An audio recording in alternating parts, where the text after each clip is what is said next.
Hello dear friends. So आज आपण damp oscillations बघणार. What is damp oscillation? So आपल्याला माहिती आहे ऑसिलेशन्समध्ये काय बघितलं होतं आपण की एक सिंपल पेंड्युलम जर आपण घेतलं तर सिंपल पेंड्युलम येस त्याला रिजिड सपोर्ट दिलाय. त्याच्यानंतर आपण त्याला ऑसिलेशन्स दिले. सो ॲम्प्लिट्यूडपर्यंत तो काय होईल, डिस्प्लेस होईल. ही त्याची जर मॅक्सिमम डिस्प्लेसमेंट असेल किंवा एक्स इज इक्वल टू इथे ए असेल. ओके, त्याच्यानंतर मग तो पुन्हा राईट साईडला लेफ्ट साईडला पण सेम ॲम्प्लिट्यूड दाखवेल, मायनस आहे. ठीक आहे. Then as time increases, okay, time जसा पास होईल तशी ही जी ॲम्प्लिट्यूड आहे ना ए, तर मग ती काय होईल, कमी कमी होत जाईल. ओके, तुमचा हा बॉब जरा डिस्प्लेसमेंट आहे ती जरा कमी होईल, म्हणजे ॲम्प्लिट्यूड मॅक्सिमम डिस्प्लेसमेंट कमी होईल. देन अजून जर टाइम पास झाला तर डिस्प्लेसमेंट अशी अजून कमी कमी होत जाईल आणि ॲट दी एंड तो मीन पोझिशनला किंवा तुमच्या इक्विलिब्रियम पोझिशनला बॉब येऊन जाईल.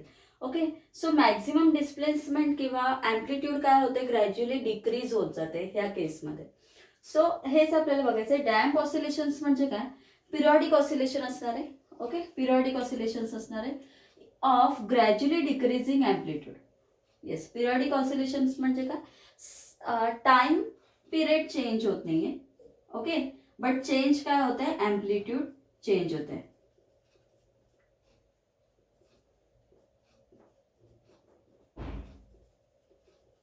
Time period is not changing but amplitude is changing पेक्षा डिक्रीजिंग.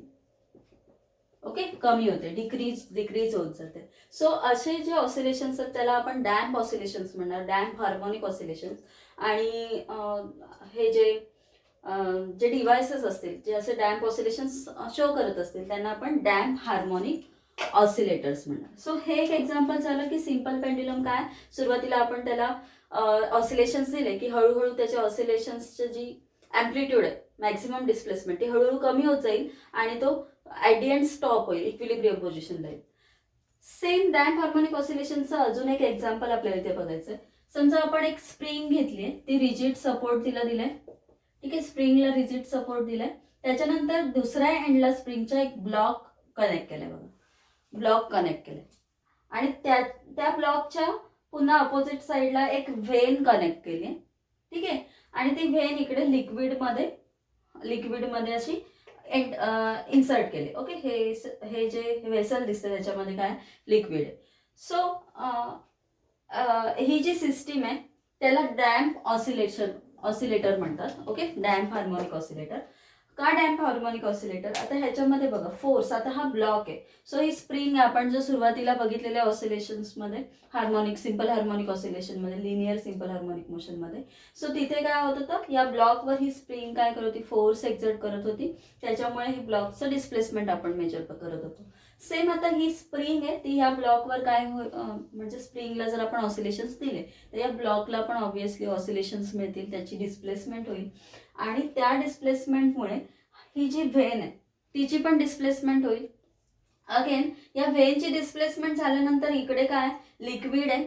ओके, सो हे लिक्विड काय करेल, लिक्विड पण फोर्स काहीतरी एक्झर्ट करेल त्याचं, कशावर, व्हेनवर. आणि हा फोर्स व्हेनवर एक्झर्ट होऊन ही व्हेन काय करेल, तुमच्या ब्लॉकवर पुन्हा अपोजिट साईडला फोर्स एक्झर्ट करेल. सो या ब्लॉकवर दोन फोर्स एक्झर्ट्स होत आहेत. कोणते कोणते, एक आहे तुमचा एफ डी म्हणूया, सॉरी एफ एस म्हणूया, force exerted bye spring on a block. काय असणार तो, minus of K x. X is a displacement, K is the force constant. Yes, त्याच्यानंतर या व्हेनमुळे किंवा या लिक्विडमुळे व्हेनवर फोर्स एक्झर्ट होईल आणि त्या व्हेनमुळे ब्लॉकवर पुन्हा फोर्स अपोजिट डायरेक्शनला एक्झर्ट होईल. That is the damp force, त्याला आपण म्हणणार आहोत damp force. Okay, so this force is equal to minus of b to minus of b, where b is the damp constant. ह्याला आपण म्हणणार damp constant. into V. So this force into V. So the V is the speed of this vane. Okay, किंवा ह्या ऑसिलेशनचा जो speed असेल which is equal to V. So damp force is equal to minus of B. B is the damp constant into V. V is the speed. So your dam force is directly proportional to velocity or speed म्हणूया, आणि which is oppositely directed to the velocity. Okay, म्हणजे बघा force कुठे exert होतोय ह्याच्यामुळे.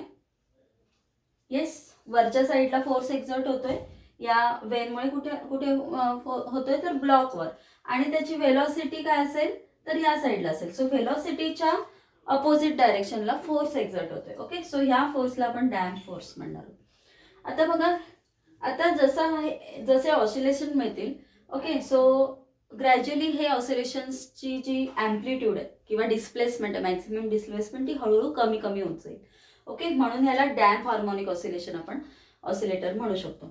So ह्या ग्राफमध्ये जर बघितलं, zero displacement X versus T. As time increases the amplitude is decreases. So maximum displacement A असणार आहे आणि इकडे काय असणार आहे, मायनस आहे.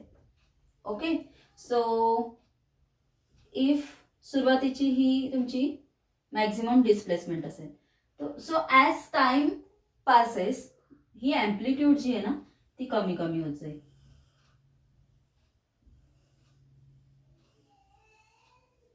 ओके, ॲम्प्लिट्यूड काय होते, कमी कमी होत जाते, मॅक्सिमम डिस्प्लेसमेंट कमी कमी होत जाते.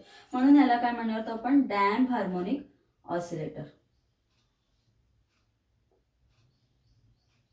सो इथे पण सेम आहे. ॲज टाइम पासेस तुमचे हे वेन ऑसिलेशन दाखवेल. म्हणजे हा ब्लॉक एकतर अप साईडला डाऊन साईडला, अप अँड डाऊन असे हार्मोनिक ऑसिलेशन दाखवेल. बट ॲट टाइम इन्क्रीजेस ते जे ऑसिलेशन्सची जी ॲम्प्लिट्यूड आहे, डिस्प्लेसमेंट आहे ब्लॉकची, ती हळूहळू कमी कमी होत जाईल. ओके, सो त्याला आपण डॅम्प हार्मोनिक ऑसिलेटर म्हणू शकतो. आता बघा कोणते कोणते फोर्स एक्झर्ट होत आहेत. तर F D is the dam force which is act because of Wien. आणि एफ एस तो स्प्रिंगमुळे तिथे ॲक्ट होतोय. कशावर, ब्लॉकवर. सो टोटल फोर्स इथे किती आहे, F is equal to F S plus F D. Then F is equal to F S is minus Kx and FD is minus B into V. Okay. Now F is equal to आपल्याला माहिती आहे F is equal to mass into acceleration. Yes, mass into acceleration by Newton's law. So m into A is equal to minus Kx minus BV. किंवा आपण हे right करू शकतो, M A हा minus इकडे आल्यावर plus K x plus B into V. Actually आधी आपण बी इंटू व्ही लिहूया, बी इंटू व्ही, आणि इथे आपण के इंटू एक्स. ओके, आता डिफरन्शियल इक्वेशन ह्याच्यावरून आपल्याला एक मिळेल. येस, सो डिफरन्शियल इक्वेशन आपण कशी लिहू शकतो बघा. Mass into acceleration. Mass acceleration कसं लिहितो आपण, D square X by D T square, right, which is equal to A, this A.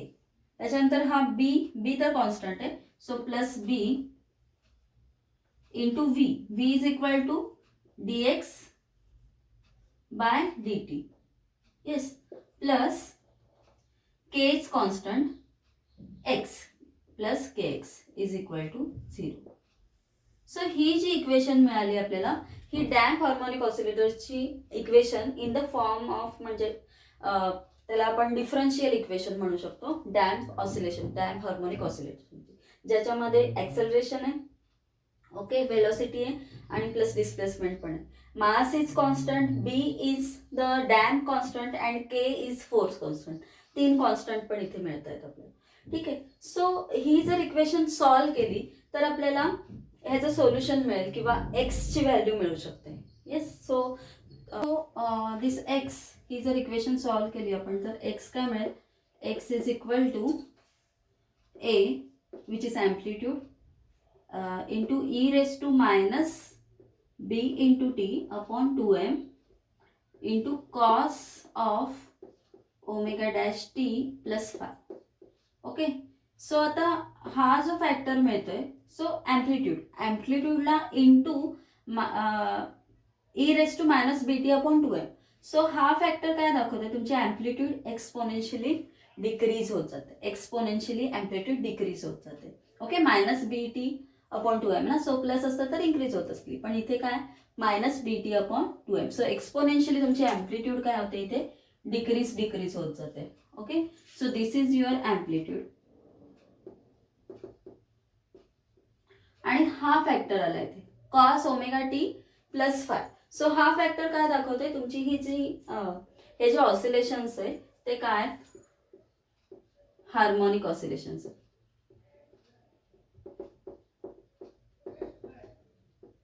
Yes, oscillations are simple harmonic oscillations. So आता X तर मिळालं, डिस्प्लेसमेंट किती होईल, डिस्प्लेसमेंट काय होते एक्सपोनेन्शियली डिक्रीज होत जाते. पुन्हा ही डॅम्प हार्मोनिक ऑसिलेशन आहे, हार्मोनिक ऑसिलेशन्स आहेत हे. ओके, देन आपल्याला जर टाइम पिरियड फाइंड करायचं झाला तर ओमेगा आपल्याला मिळतोय, ओमेगा डॅश म्हणूया which is equal to root of K upon M, अजून एक नवीन फॅक्टर minus of B upon 2m square. Okay, so this is the angular frequency of this damped harmonic oscillations. Then time period काय मिळेल, time period is equal to 2 pi upon omega ना, so 2 pi upon omega. So t is equal to 2 pi upon this root k upon m minus b by 2m square. किंवा आपण असं लिहू शकतो t is equal to, हा जर factor वर घेऊन गेलो मल्टिप्लाय केलं 2 पाय इंटू रूट